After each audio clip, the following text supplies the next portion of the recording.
Magandang araw po muli sa inyong lahat.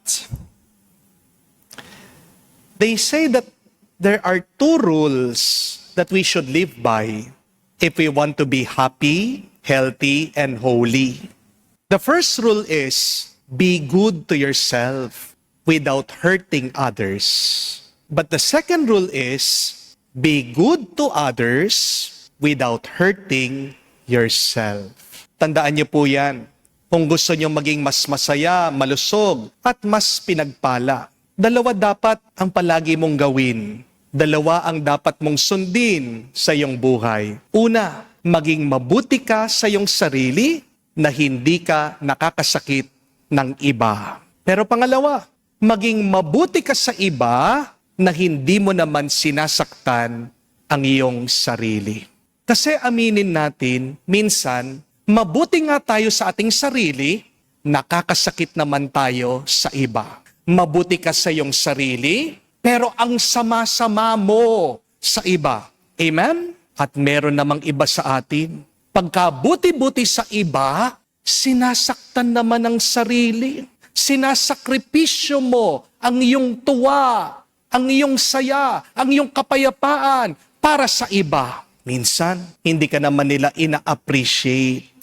Walang problema ang pagiging mabuti sa iba. Basta't wag mo lang sasaktan ang iyong sarili. Amen? Aminin natin. Minsan kahit na gusto nating maging mabuti, kadalasan kabaliktaran ang ating nagagawa. Nasasaktan natin ang iba at nasasaktan din natin ang ating mga sarili. Ang tanong, bakit? Why do we hurt ourselves? Why do we sometimes hurt others? It is because there is hate, there is anger in our hearts. Kapag merong kang galit, kapag merong kang poot, kapag merong kang pagkamuhi, yan ang nagiging daan. Kaya nasasaktan mo ang iba at nasasaktan mo din ang iyong sarili. Amen? Meron pong isang napakagandang kwento tungkol po sa isang lalaking galit na galit. Lumapit po siya sa isang pari. Sabi ng lalaki, "Father, kinamumuhian ko itong taong ito kasi pinagtaksilan niya ako. Sinira niya ang tiwala ko. Father, anong gagawin ko? Kasi inis na inis ako. Nasisira ang araw ko. Bawat naiisip ko siya." Alam niyo pong ginawa ng pari, kumuha po ng mainit na tubig. Nilagay po sa baso. At sabi ng pari, "Ito, hawakan mo ng mabuti ang mainit na tubig dyan sa basong yan. Huwag mong bibitawan, ha? At kapag nakita mo, yung taong kinamumuhian mo, ihagis mo sa kanya, isaboy mo sa kanya yung mainit na tubig." Pagkahawak po nitong lalaki dun sa baso, napaso siya. Sabi niya, "Father, ang sakit. Father, nasasaktan po ako." At alam niyo po, sabi ng pare, ang ganda. At ganyan ang ginagawa ng galit at puot sa'yo. Kapag merong kang galit at puot, sinasaktan mo muna ang iyong sarili bago mo saktan ang iba. Remember this, my dear friends. Hate destroys you before it burns others. Hate is inflicting suffering to yourself. Ang puot ay parusa na ikaw mismo ang nagbibigay sa iyong sarili. Tingnan nyo nga po ang nangyari sa Ebanghelyo. Si Herodias, nagtanim daw ng matinding galit kay Juan Bautista. Dahil nagsasalita lang naman ito tungkol sa mabuti, sa katotohanan. At ano ang ginawa ng puot kay Herodias? Hindi lang niya pinagplanuhan paano siya papatay ng isang mabuting tao. Dinamay pa niya yung anak niya sa kanyang plano. Isipin niyo po, anong klaseng puso na kaya mong utusan yung inosenteng bata, dalaga, para pugutan yung ulo ng isang banal na tao? Ganito kalakas ang kapangyarihan ng puot. Hatred is a very powerful emotion. Hate will not stay where it is. Ang pagkamuhi ay parang apoy. Kapag hindi mo pinatay yan, kakalat at tutupok sa lahat. At ang pinakamasakit, nang dahil sa puot, unti-unti kanyang binabago sa taong ayaw mo. You become the person that you hate because of your hatred. Kaya paalaala po, mga kapatid, unang-una po, sa inyong mga mag-asawa ha, hindi lahat ng away kailangan manalo kayo. Minsan, ang dapat manalo sa inyong relasyon, sa inyong pagsasama, ay ang pagmamahalan. Amen? Choose to be happy rather than to be right. Choose your relationship rather than your pride. Wag na wag po kayong matutulog na may galit sa inyong puso. Dahil kapag natulog kayong may galit, dalawa po ang katabi nyo sa kama. Yung asawa nyo at yung puot nyo. Amen? Learn to forgive quickly. Remember, ang matibay pong kasal ay hindi yung pagsasamang walang away. Ang matibay at masayang kasal ay yung dalawang taong nagmamahalan palagi. Sa opisina po, hindi naman mawawala yung inggitan, tsismisan, siraan. Kasama talaga yan. Pero tandaan niyo po, do not let someone's darkness turn off your light. Huwag mong hahayaan na siraan ka ng galit mo sa iba. Be professional. Huwag mong pepersonalin. Yung sinasabi nila, ginagawa nila sa iyo. Because when you carry hate from work, you bring stress home. Ganda pong paalaala niyan, no? Kapag galit ang dala mo mula sa trabaho, sakit ng loob ang pasalubong mo sa pamilya mo. Minsan, plastic tayo eh.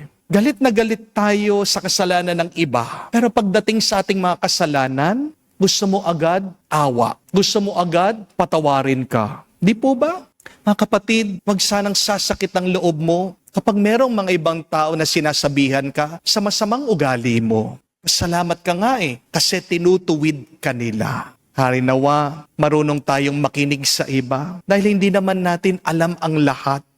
Hindi mo alam, baka silang ginagamit ng Diyos para kausapin ka. God also uses other people to guide us, to teach us, to bless us. Okay lang naman pong magalit. Basta't wag mong hahayaan na manatili ang galit sa iyong puso. Again, remember, treat your anger like a visitor. Pag dumating yung galit, dapat hayaan mong umalis. Minsan, meron mga iba sinasabi, Father, hindi ko makontrol ang galit ko. Buksan mo, mas marami pang pintuan, bintana sa puso mo. Open yourself to the Lord. Ask the Lord to cleanse your heart. Okay lang magalit. Basta't galit ka sa kasalanan. Basta't galit ka sa masamang nangyayari sa ating lipunan. Pero kapag nagtatagal na yung galit sa iyong puso, mag-alala ka na. Dahil pag nagtanim ka ng galit, ano ang bunga? Galit din. At inuubos yung iyong tuwa, yung iyong kapayapaan. Hindi po ba? Mga kapatid, ginawa ang puso natin hindi para tayo magdala ng hinanakit. Mabigat ang puso na may galit. Pero ang kalayaan ay matatagpuan kapag ikaw ay nagpapatawad.